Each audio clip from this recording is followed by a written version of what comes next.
पुढची महत्त्वाची बातमी आपण पाहूयात। भारतीय जनता पक्षाच्या कार्यालयामध्ये हिंदुत्वाचं दर्शन होतंय।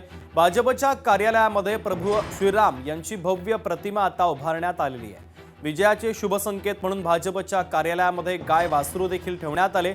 यावेळी भाजप कार्यकर्त्यांसोबत संवाद साधलाय लोकशाही मराठीचे प्रतिनिधी सचिन बडे यांनी। पाहूयात।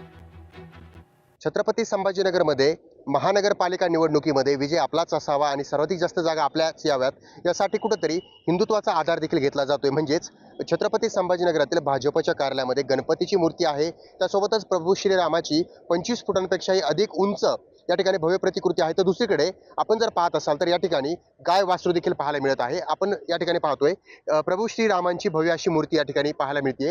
ही मूर्ती म्हणजे सर्वाधिक मोठी मूर्ती छत्रपती संभाजीनगरातील या प्रचार कार्यालयातील आहे। तर दुसरीकडे या ठिकाणी गाय आणि वासरू म्हणजेच विजयाचे शुभ संकेत जे म्हटलं जातं मानलं जातं ते या ठिकाणी आहे। आणि प्रदेशाध्यक्ष या ठिकाणी म्हणजेच रवींद्र चव्हाण हे आलेले होते, त्यांनी देखील या ठिकाणी गाई गोमातेचं दर्शन घेतलं आणि त्यानंतरच पुढील कार्यक्रमाला ते लागलेले होते। छत्रपती संभाजीनगर जे विकसित छत्रपती संभाजीनगर आम्हाला निर्माण करायचंय, त्यासाठी प्रभू रामाचा आशीर्वाद आम्हाला या निवडणुकीमध्ये पुन्हा एकदा हवाय।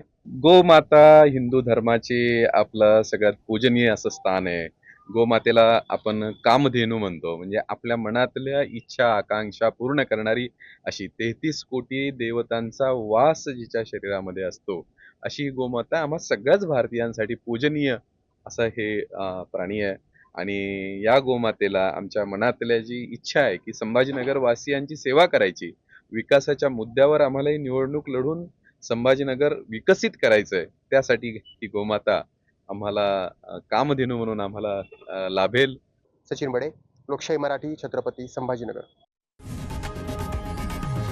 लोकशाही मराठी ऐका, पहा, जागरूक रहा।